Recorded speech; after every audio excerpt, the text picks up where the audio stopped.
প্রান্তিক রিট্রিট, একদম হাইওয়ের ওপরেই লোকেটেড। এই যে হাইওয়ে দেখতে পাচ্ছেন একদম তার সামনে। Hello everyone, good morning. আজকে আমরা এসেছি প্রান্তিক রিট্রিট রিসর্ট, আর এটা দেউলটি এবং বাগনানের মিডিলে লোকেটেড। আর আমরা ওয়ান ডে ট্রিপে এসেছি, আজকে হচ্ছে সানডে। সো আমরা ওয়ান নাইট স্টে করে এখান থেকে কালকে আবার ফিরবো। আর আপনাদের জানিয়ে দিই, কলকাতা থেকে ডিস্টেন্সটা খুব একটা বেশি না, প্রায় 59 to 60 কিলোমিটার। আর আমরা মাত্র 2 ঘন্টায় পৌঁছে গেছি এই রিসর্টটায়। সবে আমরা এসছি, আমরা ডিলাক্স ডাবল রুম যেগুলো আছে সেটা 2টো বুক করেছি গ্রাউন্ড ফ্লোরে।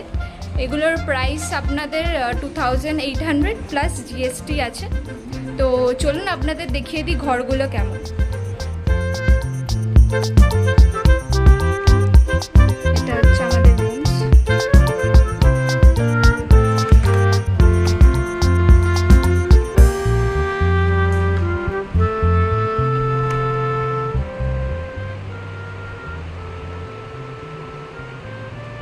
বিশাল বড় এরিয়া, এখানে টিভি রয়েছে, মিরর আছে, এসির ফেসিলিটি, একটা কাবার্ডও রয়েছে এখানে,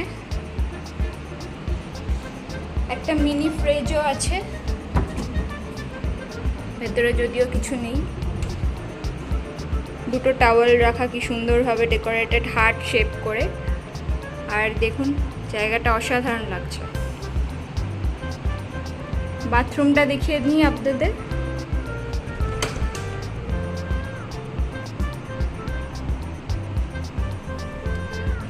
এখানে শাওয়ার এরিয়া আছে, আলাদা একটা সেপারেটেড কম্পার্টমেন্ট। এখানে রয়েছে বেসিন আর ওয়েস্টার্ন কোমোড রয়েছে আপনাদের লেফট সাইডে। সুন্দর সুন্দর।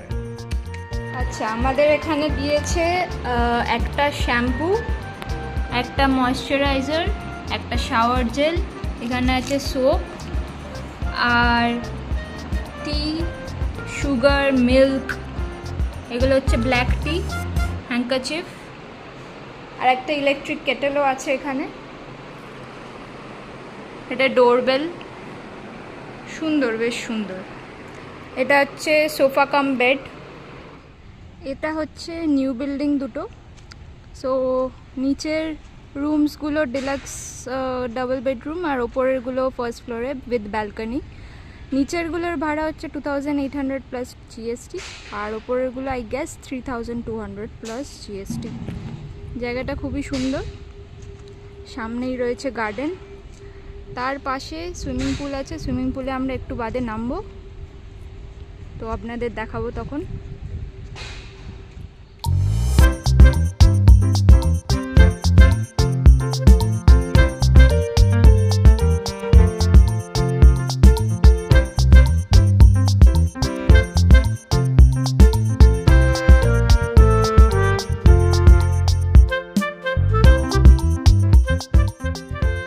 এখানে একটা সুন্দর মতো পুকুরও আছে, হাঁস ভেসে বেড়াচ্ছে। সুইমিংয়ের পরে আমরা এবার লাঞ্চে যাচ্ছি। রিসেপশনের কাছেই আমাদের লাঞ্চ এরিয়া, রেস্টুরেন্ট। আর আমরা অর্ডার করেছি হচ্ছে fried rice, pulao, chicken. So দেখা যাক এখানকার ফুড কেমন হয়। আর চোখ ফোক পুরো দেখতেই পাচ্ছেন লাল হয়ে গেছে, এত সাঁতার কেটেছি এতদিন বাদে। খুব এক্সাইটেড ছিলাম, খুব মজা লাগলো অনেক দিন বাদে। সো দেখা যাক খাবার দাবার কেমন হয়। Bye bye. এটা হচ্ছে ডাইনিং এরিয়া।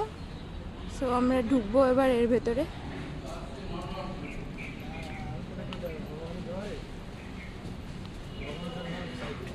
আমাদের আজকে লাঞ্চ ফ্রাইড রাইস চলে এসছে, দেখে নি টেস্টটা কেমন।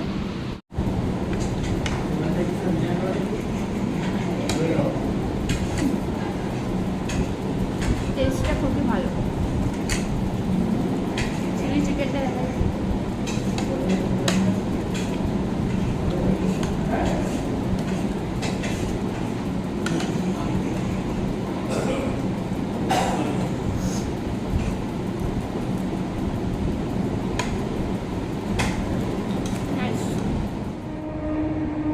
এটা হচ্ছে ওল্ড বিল্ডিং।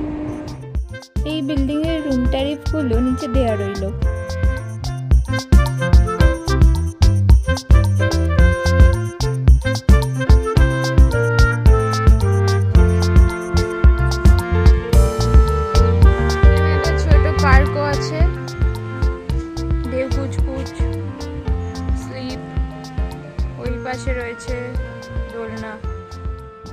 পরে বেরিয়ে পড়লাম শরৎবাবুর বাড়ির উদ্দেশ্যে।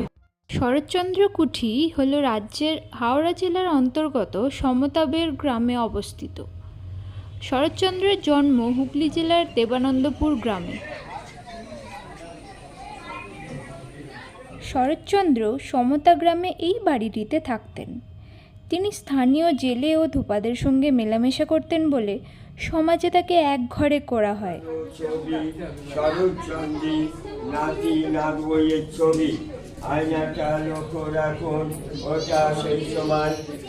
বাড়ির একতলায় শরৎচন্দ্রের পড়ার ঘর এটি। এই পড়ার ঘরে বসেই শরৎচন্দ্র অভাগীর স্বর্গ, কমললতা, শেষ প্রশ্ন, পল্লী সমাজ, রামের সুমতি, পথের দাবি ও মহেশের মতো গল্প উপন্যাসগুলি লেখেন এবং এগুলি সমস্ত তার ব্যবহৃত আসবাবপত্র। এটি হলো এই কুঠির ঠাকুর ঘর। এই বাড়িটি দোতলা। শরৎচন্দ্র ও তার ভাইয়ের স্বামী বেদানন্দ এখানে থাকতেন। বেদানন্দ বেলুড় মঠের সন্ন্যাসী ছিলেন। উভয়ের সমাধি এই বাড়িতে আছে। আর ওই ঘরটি ছিল শরৎচন্দ্রের রান্নাঘর। শরৎচন্দ্রের স্বহস্তে পোতা গুলঞ্চ, পেয়ারা ইত্যাদি গাছ এই বাড়িতে এখনও রয়েছে। এটি এখন একটি পর্যটন কেন্দ্র।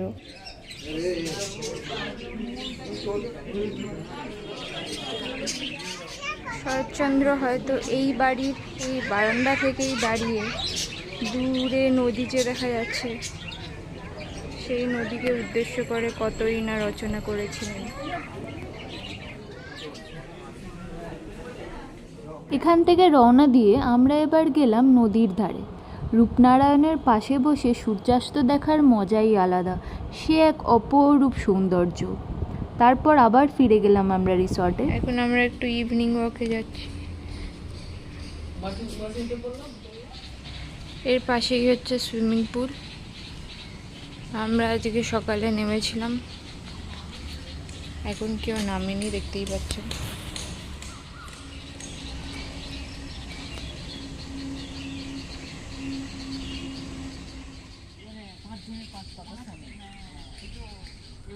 ইভিনিংয়ে কি সুন্দর লাগছে এই জায়গাটা।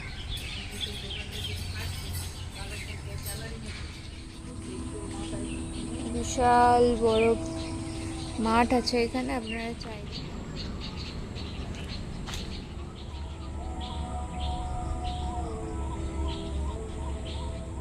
বাচ্চাদের জন্য প্লেগ্রাউন্ডও করা রয়েছে এখানে।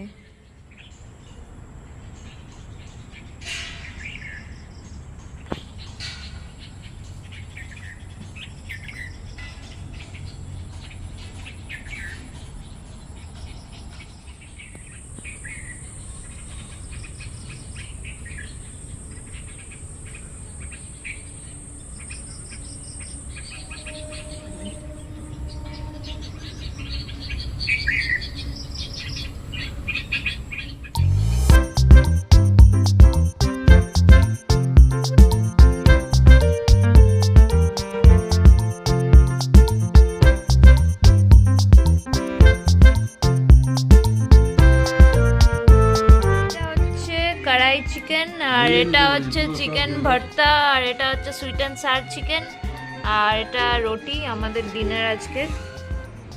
Good morning. আজকে আমাদের ফেরার দিন। আজকের আমাদের ব্রেকফাস্ট কচুরি, সবজি, মিষ্টি, 4টে করে কচুরি, মাত্র 100 টাকা। এটা হচ্ছে পোহা আর এক রকমের ব্রেকফাস্ট, এটার দামও 100 টাকা।